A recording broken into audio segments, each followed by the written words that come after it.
It was an ordinary Tuesday morning in New York City. The streets buzzed with the usual sounds of rush hour, the honking of car horns, the rhythmic thud of footsteps, and the distant hum of subway trains below the city. People moved with purpose, minds focused on the tasks ahead. No one noticed the quiet shift in the atmosphere. No one could have known that within a few hours, the world would be plunged into chaos.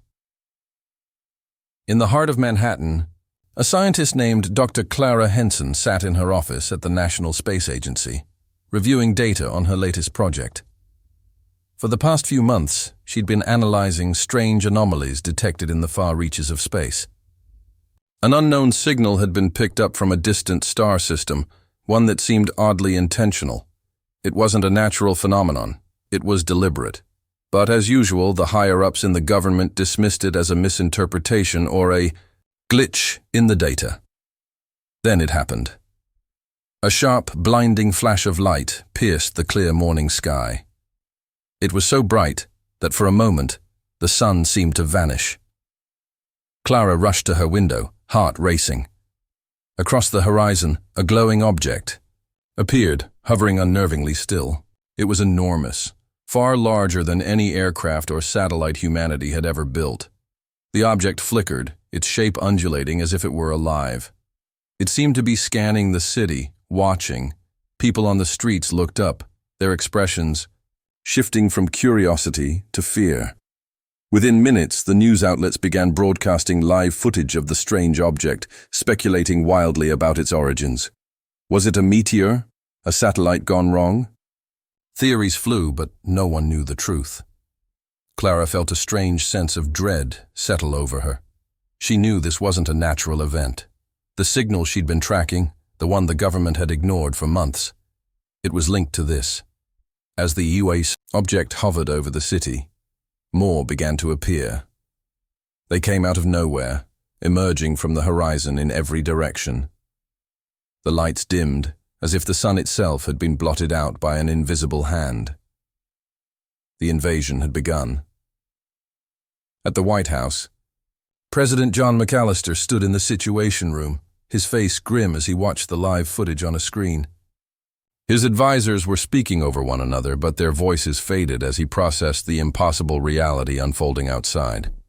He had prepared for many scenarios: war, natural disasters, terrorist attacks, but never for something like this. Mr. President, General David Calloway began, his voice steady but tinged with fear. Our military forces are mobilizing, but we have no idea what we're dealing with.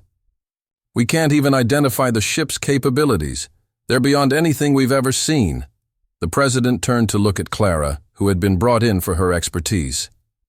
She was the leading scientist in the field of extraterrestrial signals and had been at the forefront of tracking strange phenomena in the cosmos. Clara, McAllister said, his voice low. What do we know about them? Can you make sense of this? Clara looked out the window, watching the alien ships fill the sky, their sleek forms almost shimmering in the daylight. I don't know what this is.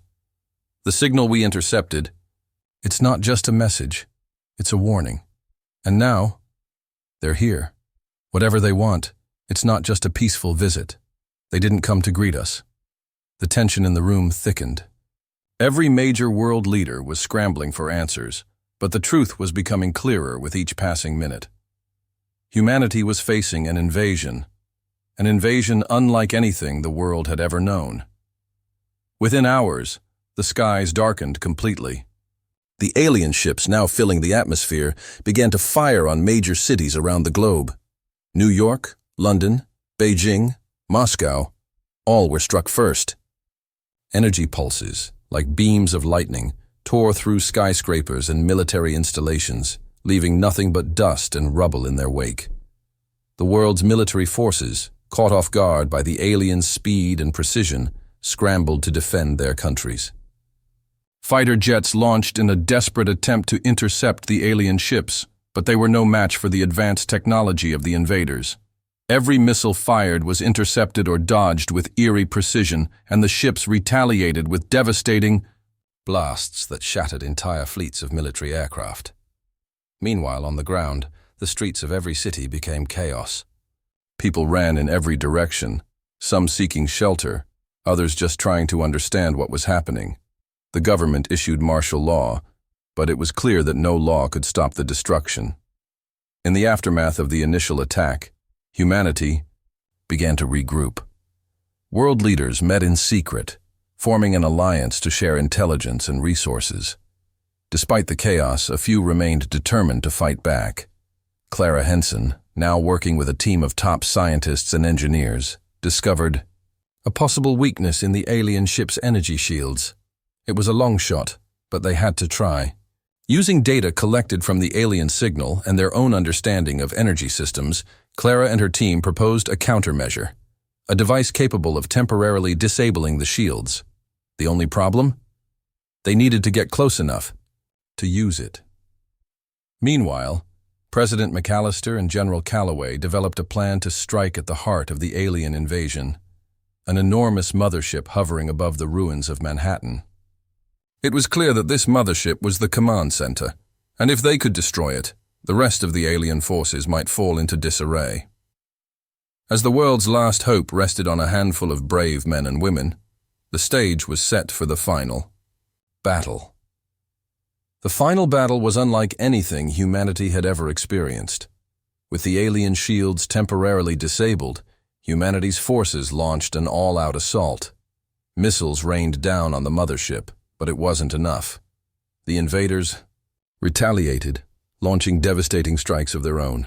The world watched as the sky was filled with explosions, the air crackling with energy from both sides. At the heart of the chaos, Clara led a small team to the mothership's core, determined to shut it down from the inside. With time running out, she and her team fought their way through the ship, using every ounce of their strength and ingenuity to disable the alien systems. The final confrontation took place in the control room of the mothership, where Clara confronted the alien leader. The being, tall and imposing, communicated not through words but through emotions and thoughts, projecting a sense of calm and inevitability. "This world was never yours to begin with," the leader's voice echoed in Clara's mind. "You were always meant to be a stepping stone to something greater." With a final push, Clara activated the device, sending a surge of energy through the mothership. The ship began to implode, its systems collapsing under the weight of its own failure. In that moment, Clara knew that humanity had won. The skies cleared, but at what cost? As the world tried to recover from the initial shock, something darker simmered beneath the surface. Humanity had won its first battle, but the cost was enormous. The destruction of the mothership seemed to have crippled the invaders' ability to communicate and organize, but a chilling message came through a secure military frequency. It was a whisper, a soft, almost imperceptible hum that sent a shockwave of fear through the hearts of those who heard it. The message was simple: this is only the beginning. At the same time, Dr. Clara Henson was not celebrating her victory. In the depths of the alien mothership's wreckage, she had uncovered something that didn't sit right with her, an artifact that wasn't just technology, but a piece of something older, something alien in a way that defied explanation. She couldn't decipher it, but its power pulsed with a strange energy that felt familiar. It felt as if it had been waiting for something, or someone. Clara's growing obsession with the artifact led her to discover a hidden truth. The invasion wasn't just about conquering Earth. It was about awakening something ancient, beneath the planet's surface. There were whispers in secret military circles.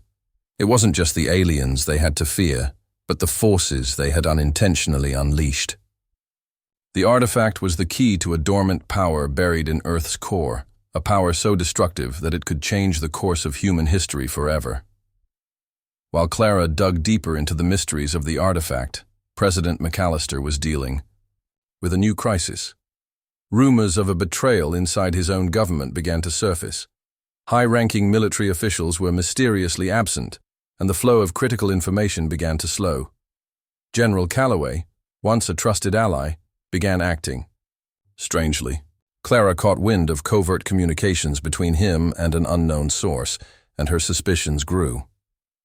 Could Calloway be working with the aliens, or was there something more to his actions than met the eye? The tension between them escalated as Clara pressed him for answers. One night, in a shadowed corner of a secure military base, Calloway revealed the truth in a voice barely above a whisper. "We've known about the aliens long before they came," he confessed, his eyes filled with a mixture of regret and determination. "The government has been in contact with them for decades. The technology they shared, the promises they made, it was too tempting for us to resist. We didn't want to fight them. We wanted to join them." Clara's heart sank as the weight of his words hit her. She had been right all along. Humankind hadn't been preparing for an invasion. They had been preparing for an alliance with a race far older and far more dangerous than they had ever imagined.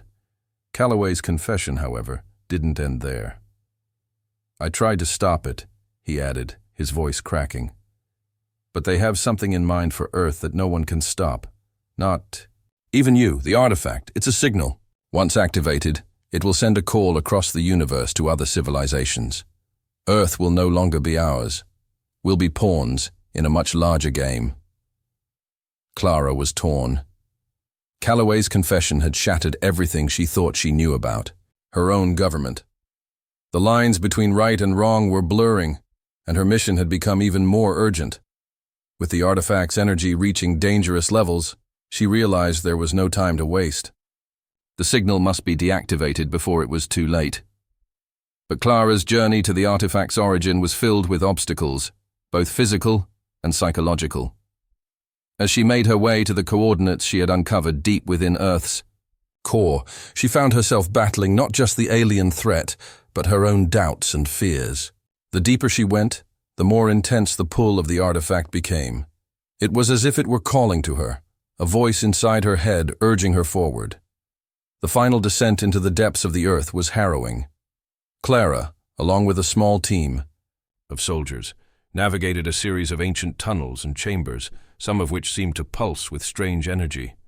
The air grew thick, and the walls seemed to hum with an unsettling frequency. In the heart of the cavern, Clara finally came face to face with the artifact's true power. It was not just an object, it was a living entity, entwined with the very fabric of the Earth.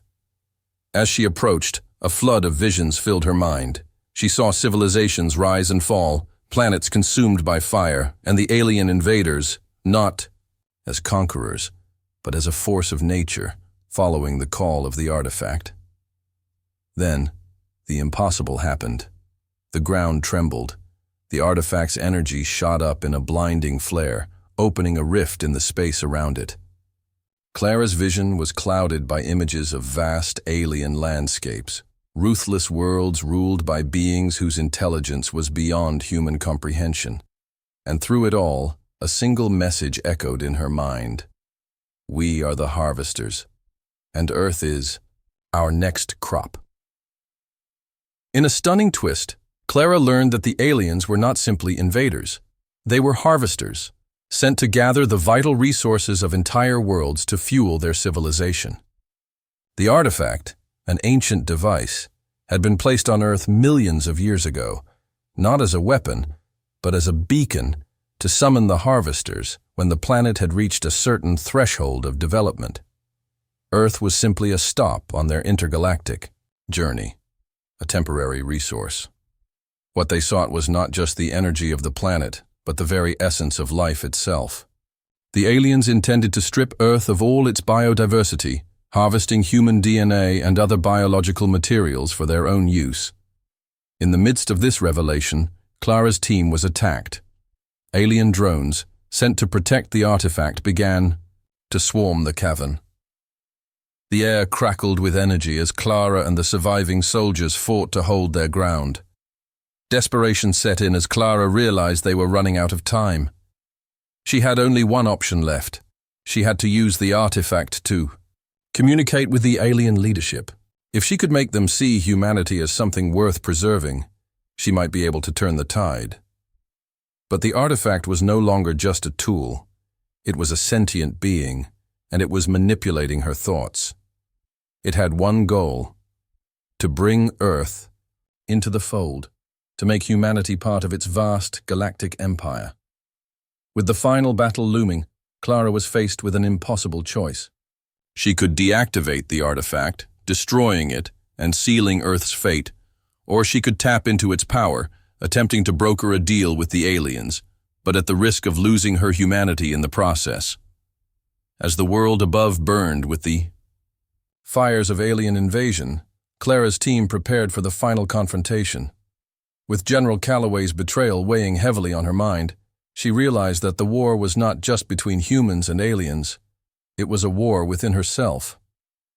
Would she save her species, or would she succumb to the temptation of unimaginable power?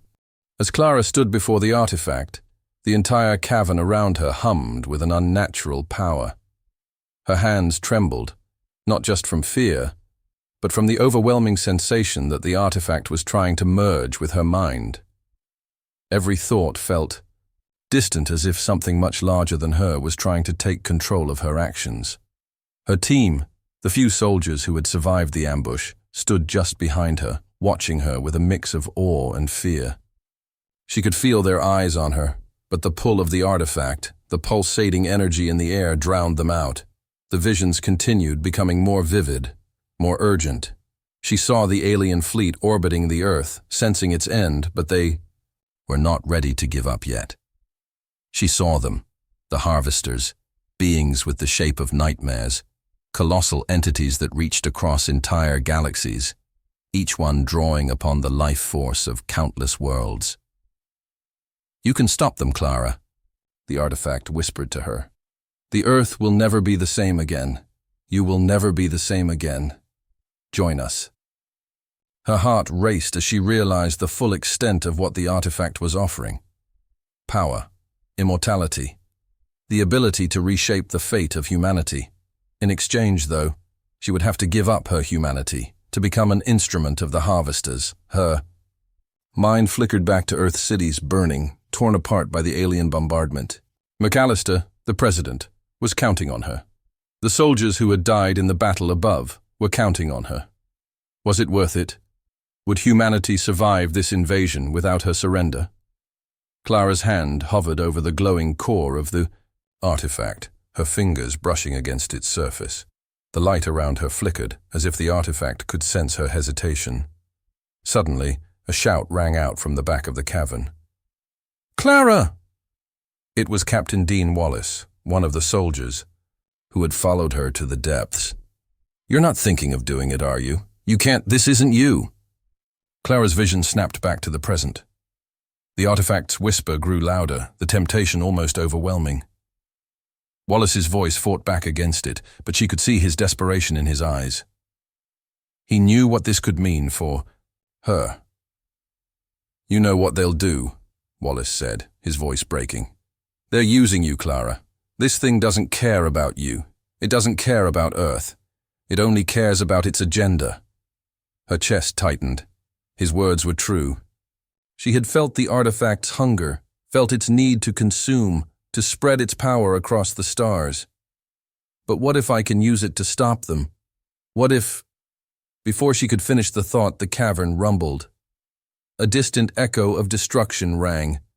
Through the rock beneath her feet, the alien fleet had made its move. The world above was burning. Clara's heart pounded in her chest. The time for thinking was over. If she allowed herself to succumb to the artifact's power, humanity's fate was sealed. She would become one with the alien forces, reshaping the Earth into their image, but losing everything she had fought for. Or she could destroy it all, end the invasion, save Earth, but at the cost of every potential future. "Clara," Wallace's voice came again, this time quieter, more desperate. "We can still fight. We can still make it. There's a way to stop them. You don't have to sacrifice yourself. We need you." Her breath hitched. She had no more time. The final battle had already begun. The artifact pulsed with a terrifying light. She could feel it calling to her, growing impatient. Clara made her decision in that instant. With a deep breath, She withdrew her hand from the artifact, leaving it untouched. She turned to Wallace, her face steely with resolve. "We destroy it," she said, her voice cold, unwavering.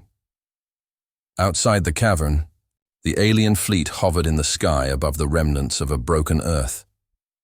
Major cities had already fallen, their inhabitants either fleeing or perishing in the alien barrage. From space, it looked as though the planet itself was being torn apart, as if the Earth's very soul was being extracted and consumed. The air was thick with smoke, and the sky was alive with flashes of alien energy. The last remnants of humanity's military forces launched their final assault. Fighter jets, missiles, and weaponry rained down on the invaders, but it was futile. The aliens' shields were impenetrable, their weapons too advanced. Then, Clara and her team arrived on the surface, emerging from the caverns deep beneath. She held nothing but a device, small yet potent, a product of the very alien technology they had salvaged from the mothership. It was the key to disrupting their shields, the final weapon humanity had. She raised it high in the air. The alien leader, the one she had seen only in her visions, appeared on a massive screen in front of her, its eerie, smooth face unreadable. "You dare to challenge us?" the voice rumbled, cold and indifferent. "You cannot win. Your world is ours. It always has been." "Not anymore," Clara said, her eyes steely. She pressed a button. In that moment, the energy field surrounding the alien fleet flickered. The ground beneath them trembled. The alien leader's expression darkened. "Impossible." The battle that followed was a brutal one. As the alien shields weakened, the remaining human forces surged forward, launching their final counterattack. Cities that had once been destroyed were now reclaimed as humanity's last stand. The alien ships began to fall from the sky, one by one, as their defenses crumbled, but the artifact's energy surged in Clara's mind, a powerful, malevolent force urging her to take it back, to let it finish what it had started. She fought, it focusing every ounce of strength on keeping it suppressed. But as she watched the skies above, watching the invaders falter, their ships crashing to Earth, the weight of her decision hit her. Humanity had won. They had struck the invaders down, stopped the harvest, and freed their world from annihilation. But there was a price. Clara could feel the pull of the artifact. Darker, more insistent now. It would never fully release her. Her hand was still hovering, the choice lingering like a storm inside her. "Clara," Wallace said, his voice soft as he stood beside her. "You're free now. You've saved us. Don't let this thing take you." Her eyes locked on the burning remnants of the alien ships above. And then, with a final breath, she made her choice. She dropped the artifact into the depths of the Earth, where it could never again see the light of day. The world had won. The alien invasion was over. The sky slowly cleared as the Earth began to heal, cities rebuilt from the ashes of war. But Clara Henson, who had faced the darkness within, was never the same. She had sacrificed her own future to save her world, and though Earth was free, the burden of the past would never be fully gone. As she watched the sunrise, the first in weeks, she knew there was no going back. Humanity had faced its greatest challenge. And now, they would rebuild, piece by piece, with the knowledge that their survival was no accident. It was a fight they had earned. And as for Clara, she would remain a symbol of that struggle, forever torn between the humanity she had saved and the alien power she had almost become.